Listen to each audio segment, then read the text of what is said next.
सत्संग ऐसी जगह, यहां आने से इंसान की आत्मा को अलौकिक आनंद मिले,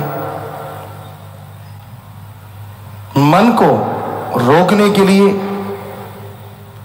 यहां से राम नाम का हथियार मिले। सत्संग में आने से इंसान के गम दुख दर्द चिंताएं मिट जाया करती हैं और आत्मिक शक्ति मिलनी शुरू हो जाती है। जो जो गम दुख दर्द चिंताएं खत्म होती हैं, त्यों त्यों मालिक से प्यार बढ़ता है, खुशियां बढ़ती हैं, इंसान बेफिक्र होकर बेगमपुर का बादशाह बन जाता है। गमगीन इंसान को कुछ भी अच्छा नहीं लगता। इंसान के दिलो दिमाग में जब कोई दुख हो या जब कोई गम हो तो दुनिया रुखी रुखी सुन्नी सुन्नी लगने लगती है। पर वही इंसान को जब अंदर से खुशी आ जाए तो पतझड़ भी बहार की तरह नजर आने लगती है। तो सत्संग एक ऐसी जगह होती है, यहां आने से इंसान के तमाम सवालों का जवाब उसे जवाब मिलता है, उत्तर मिलता है और उसकी जिज्ञासा शांत हो जाती है। सत्संग में आओ, सुनो और अमल करो। सुनने से, अमल करने से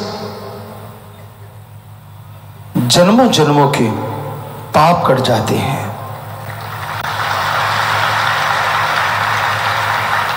इस जन्म में भी जो बुरे कर्म किए होते हैं उनसे मुक्ति मिलती है और जन्मों जन्मों के पहाड़ जैसे पाप कर्म कंकर में बदलते हैं।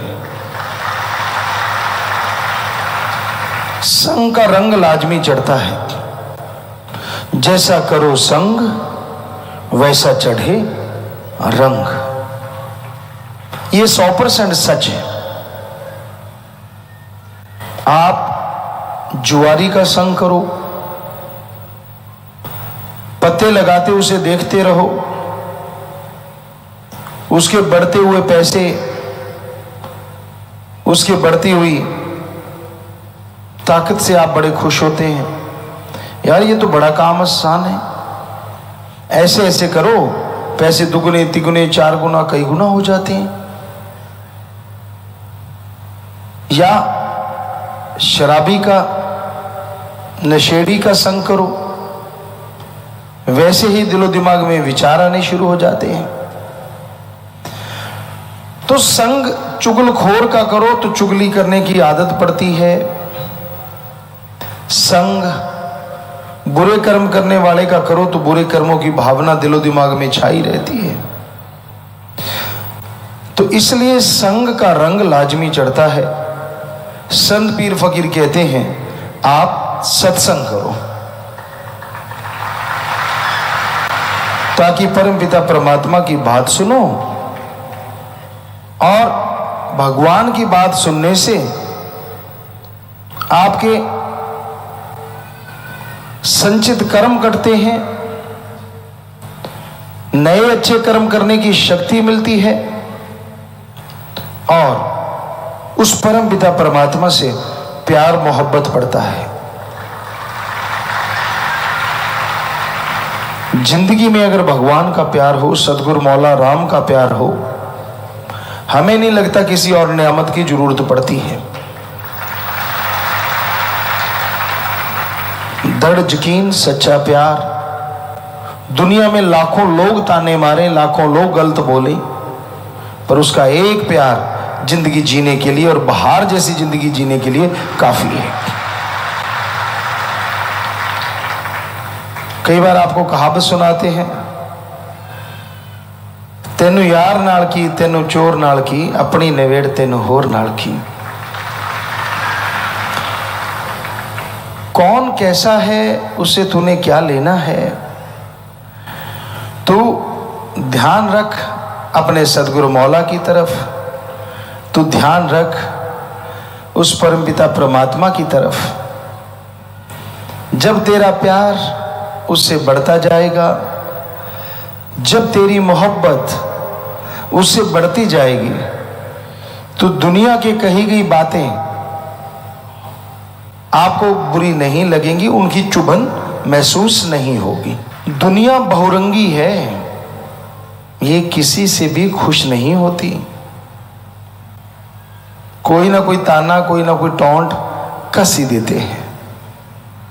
अगर आप सही हैं तो सेवा सुमरण में ध्यान दीजिए, किसी की परवाह मत कीजिएगा, तो यकीनन आप खुशियां हासिल करेंगे और उनकी कही हुई बातें आपका कुछ नहीं बिगाड़ सकेंगी। वरना कलयुगी इंसान बड़े सेंसिटिव हैं, जरा सी कोई बात कह दो तो मुंह मोड़ लेते हैं, गुस्से हो जाते हैं। मालिक से जब प्यार होता है ना, उसमें क्यों किंतु परंतु की कोई मतलब नहीं होता। जैसे वो रखता है, जिस हाल में रखता है, जो उसमें खुश रहते हैं उनकी हाल और चाल दोनों बदल जाती हैं। हाल बहुत अच्छे हो जाते हैं और चाल सदगुरु मौला की तरफ ही चलती है। आप पूछ तो लेते हो तेरा हाल चाल क्या है, खुद को पता नहीं होता मीनिंग्स क्या है। हाल अलग है, चाल अलग है। सो दोनों चीजें परफेक्ट हो जाती हैं जब आदमी सदगुरु मौला से प्यार करता है। पीर फकीर अगर थोड़ा डांट भी दें, पता नहीं उसमें क्या छुपा होता है। एक आदमी सेवा करता है, दिलो जान से सेवा करता है, पर क्या आप मानते हैं कि सारे उससे खुश हैं? पता नहीं कितने ईर्ष्या वाले बैठे होते हैं। सदगुरु ने उसे दात भी देनी होती है, लेकिन ईर्ष्या वालों को भी शांत करना होता है, तो कई बार वो प्यार की बजाय डांट से ही दातें बख्श दिया करते हैं। पर रूहानियत कोई ऐसी समझ ले फिर तो बात ही क्या। अब अगर प्यार से बोलो तो बड़ा खुश, और डांट दिया तो पूछ टेढ़ी, फिर गड़बड़ हो जाती है। तो इंसान को हमेशा दिलो दिमाग में रखना चाहिए, पीर फकीर कभी किसी का बुरा सोच नहीं सकते, करना तो बहुत बहुत दूर की बात। और जो सेवा करते हैं उन्हें तो कभी कल्पना भी नहीं करनी चाहिए कि सदगुरु मौला उनका आकाज करेंगे या अल्लाह राम उनका आकाज करेंगे, क्योंकि वो तो बिना सेवा वाले, बिना नाम वालों का भी भला मांगते रहते हैं, और सेवा वालों को तो पता नहीं क्या क्या तोहफे बख्श दें। बस वचनों पे पक्के रहो, सेवा सिमरण करते रहो। ये हो नहीं सकता कि आपको खुशियां ना बढ़े, खुशियां बढ़ेंगी, पर वो कहते हैं ना, जिसे वो प्यार करता है उसे अजमाता है, और अजमाने के बहाने खजाने खुशियों के लुटाता है। पर जो अजमाने में ही खिसक जाए तो फिर सदगुरु क्या करे। कई होते हैं। सो ध्यान यही रहे कि सत्संग सुन के अल्लाह राम से लिब लगाए रखो, तो राम अजमाते अजमाते भी दया में रहमत से माला माल कर देंगे, अंदर बाहर बहारें ला देंगे।